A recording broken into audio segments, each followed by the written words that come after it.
Hi class, welcome to BMGT 1325. This is Office Administration Management. And so this course, I want to do a little bit of a welcome video and just course introduction. Normally for my online courses, especially my self-paced courses, I don't usually do this, but with the pandemic, I'm working remotely from home. And so I just wanted to get a personal connection with you since I don't get to see the students on campus anymore. I wanted to actually build that community online. So what we're going to do in this course is look through the eyes of an office administrator. So yeah, you may have taken management courses, but this is going to be a little different because you're looking through a specific career or a specific position and what they do as the office administrative manager or the office administrator and what their responsibilities are, and kind of pretty much a view into their world. So a few things I want to cover is, first of all, this week you have mandatory 2 assignments. Now keep in mind these 2 assignments are key because if you do not complete them by Sunday, you will be marked as non-active. And what that will do is let the system know that they will need to remove you from the course, okay? So this is the college's requirement. So I need you to make sure you get your student introduction done as well as your course procedures test. Now your course procedures test is going to go over what's on syllabus page 1 and what's on syllabus page 2, a little bit about in my announcements. Just take time to really peruse through the course, okay? The student introduction, you're going to tell us a little about who you are. You're going to introduce yourself. You don't have to give me or the class your personal information if you don't want to, but just let us know who you are and why you're taking the course. And it's okay to say it's on your degree plan. I'm not upset by that.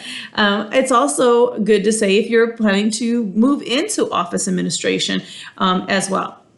So make sure you get those done by Sunday.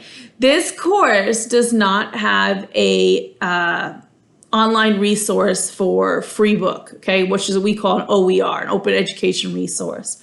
This course, you have to purchase the ebook or you have to purchase the hardcover textbook. Now, I've given directions in my announcements how to access it through this course. Do not go to Cengage website because it's going to ask you for a course key.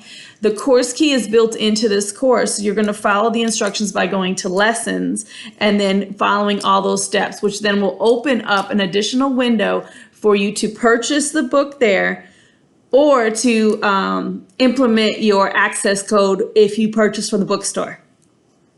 Next, we're going to talk a little bit about you have discussion boards. These discussion boards do require you to answer them according to your opinion and according to what you've read. So in other words, you're going to write your opinion on what you feel. However, make sure you're going to support your opinion with referencing the textbook and what you learned. Now, I'm not asking for perfect MLA or APA format. I am asking you to reference the book in order to support what you have to say.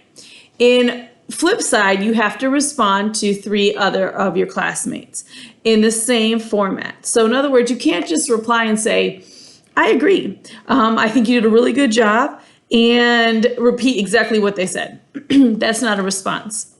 What I'm looking for is whether you agree or disagree, you're going to explain why, and then you're going to provide evidence, meaning again, referencing back to the lessons you've learned to support your answer, okay?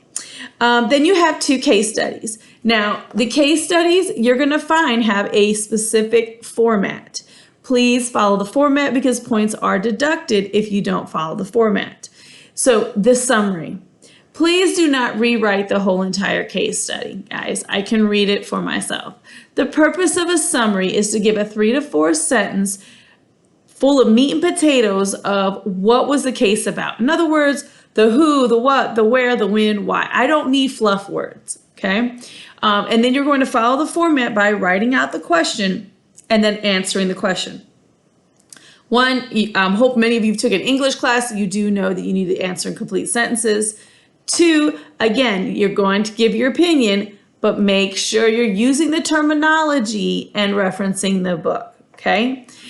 Because I am looking for, in other words, what style of management did the administrator use in this scenario? Okay, don't be like, well, she used a very clean cut, she thought about it. No, there's a specific word. She's a classical. Did she use i.e., something else?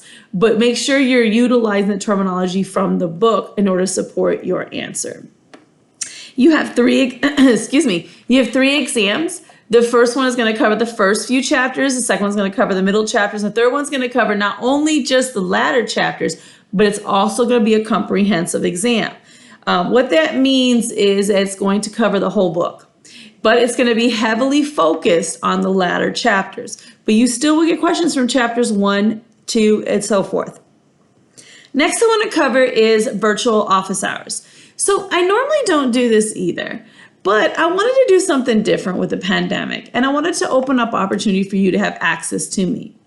Normally on campus, I am running around like a chicken without a head cut off. I run an organization, a student organization, on top of lecturing, running from class to class. Plus I have online classes, so I'll be in my office grading. So I don't have a lot of free time. However, being that I work remotely has kind of alleviated some of the time or the hustle and bustle. So I decided, why not have at least 1 hour a week where my online self-paced students can jump on, have access to me. Now, it's not mandatory. I'm not telling you don't ever have to jump on it at all for the whole 8 weeks. It's just an opportunity. And you'll find on the left-hand side of your course menu, it's going to say virtual office hour. You'll click on that. And your guys' time will be Monday at 1 p.m. to 2 p.m. There you will have access to me for an hour. You can ask questions. Maybe you didn't understand something. Maybe you just need a clearer answer than what we're emailing or messaging back and forth. It doesn't matter. All students are welcomed at that time. If something is personal and you don't want other students to hear it, then please contact me individually. This is an open forum. So that is available to you, something new that I'm doing. And this will be every Monday from 1 o'clock to 2 p.m. Now, next thing I want to talk about is extra credit, and I haven't posted it yet. So I said earlier that I run a student-led organization. So it's been on campus now, for 24 years. I have been running it for the past 10 years. And Net Impact is the name of it. We're housed originally from California, and there's over 100,000 students, professionals, and faculty that are in this organization. Now, what we do is community projects, and we normally do it in the community or on campus. But with the pandemic, things have changed quite a bit where now we're a virtual team. And that's great because before only students at Central Campus could actually be part of it. Now, with us being virtual, we can take CTC students from all over the globe to be part of the organization. And it's really great because you can put that on your resume as well as build a social resume. And I'll cover more of that at our informational if you're interested. September 11th will be our informational. It's a Friday at 10:30. It'll be a WebEx, which is very similar to Zoom and GoToMeeting. So it's just a platform. And you'll have the access to the link. And I'll go more in detail about the scholarships, jobs that are only available to Net Impact students, not CTC students, just CTC students. But one of the things I'll tell you is the extra credit. So myself, Professor Ledger, and Dr. Reese offer extra credit to be part of this organization, but you have to get so many hours within the course. So each professor has their own guidelines. My guidelines are in my courses. If you do 25 to 30 hours of project work, you will then be able to exempt an exam. And what does that mean? It means that if you have a low score on your exam, I will exempt it and give you a perfect score. Let's say you have 3 exams in this course. Let's say the first 2 you got hundreds, like you just aced them. You don't have to take the third final because I'll go ahead and exempt it anyway. Okay, that's my benefit of trying to pull people in. The reason I do this is because I believe very much in experiential learning. And this is your hands-on. It's great. You got to build a foundation. You have to read a book and you got to take a test. You got to do coursework to show your knowledge of understanding. But employers want to know, how did you apply it while you were in college? And that's what this organization is going to do. So if you're interested, pay attention to that announcement. And I believe I've covered everything that I just wanted to go a little bit more in depth.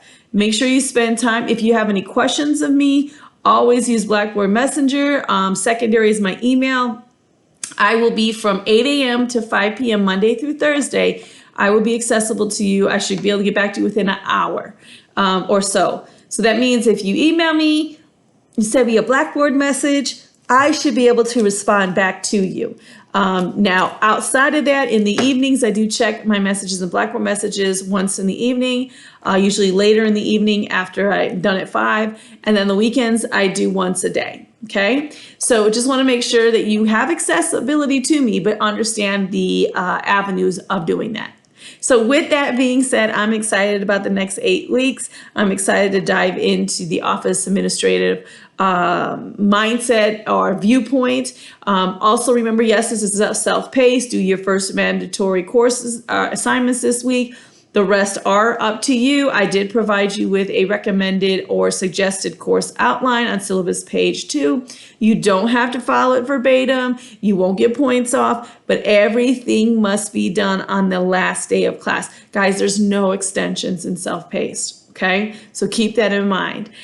With that being said, you have a great day and welcome to BMGT 1325.